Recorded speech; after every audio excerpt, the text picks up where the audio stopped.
So, hello everyone. Welcome to my channel. Salamat po sa panonood. Gusto ko lang magbigay ng feedback sa MedPro. So, para sa mga nagtatanong, okay ba si MedPro? Okay ba siyang agency? Ito yung feedback ko. Pasensya na kasi wala akong cellphone stand, wala akong camera or anything. Cellphone lang talaga yung dala ko. At naka-break lang ako. So, gusto ko lang samantalahin yung pagkakataon na makakapag-record ako ng video kahit na ganito magalaw siya. So, when it comes to my feedback about MedPro, ang masasabi ko is very good sila.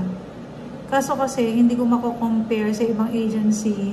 Kasi, syempre, siya lang naman yung agency ko. Pero kasi, yung ibang mga tao, nagkakaroon ng hindi magandang experiences sa mga bawat agencies nila. So, depende siguro itong bagay na to is very subjective. Mas ang masasabi ko, si MedPro ay sobrang matulungin. Siguro yung ERM ko lang, ang ERM is yun yung parang pinaka-journey guide mo, support mo sa MedPro, may naka-assign sa'yo. So, yung guide na yan yung matatakbuhan mo. May mga hawak yung grupo ng mga nurses, pero lahat yan, kailangan ay i-attend niya, bawat isa, lahat ng needs nila, lahat ng problema nila. So, siguro nagkataon lang na yung journey guide ko or kung tawagin na ERM, Employee Relations Manager. So, siya yung pinaka-supervisor ko sa MedPro. Sobrang supportive niya. Sobrang maalaga siya. Lahat ng mga complaints ko, yung mga hinanakit ko, kahit na personal na problema katulad ng pera, ganyan, na kukwento ko sa kanya, nasasabi ko sa kanya, and very willing to help siya. So, kaya nagiging okay si MedPro kasi siguro sa mga taong tulad niya na matulungin. So, katulad nung nagka-problema ako dun sa una kong facility, siya yung nag-encourage sa akin na okay, meron ililipat kita, hindi ka okay dyan.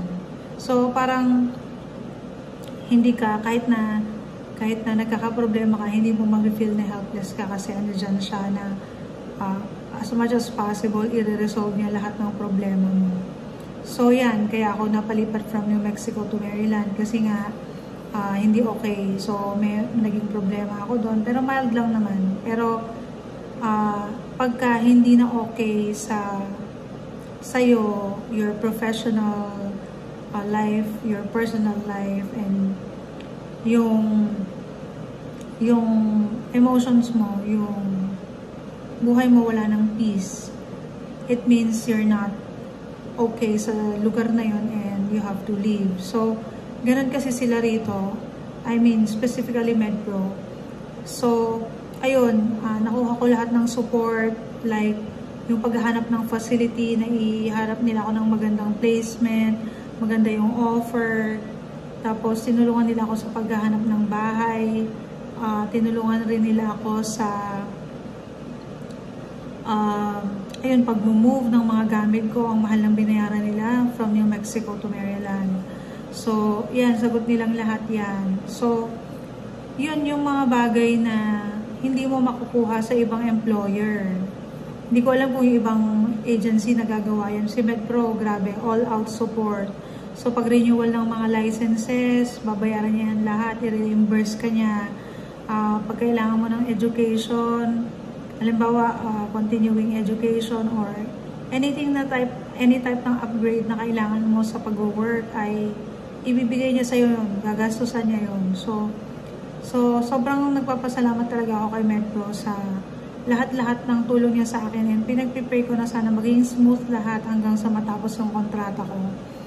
Syempre, hindi ko alam kung anong magiging problema na naman, sana wala. Pero so far, yung mga taong na-meet ko rito na nakakompleto ng kontrata sa MedPro ay masaya sila.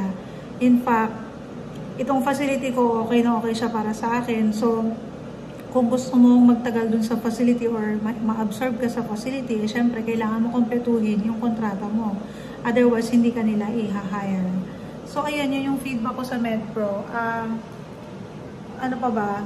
Siguro, yung mga problema ng mga ibang nurses na yung sumusuko sila, yung iba umuwi talaga ng Pilipinas, may mga ganon.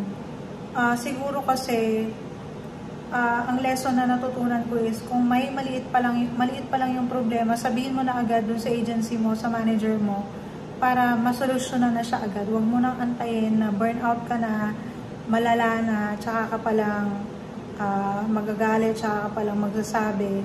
So huwag kang magtiis. Kung kaya mo naman i-share agad, edi i-share mo na para yun nga, hindi ka na ma-stress.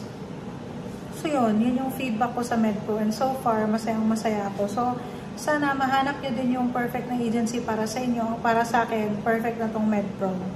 So yun lang, bye!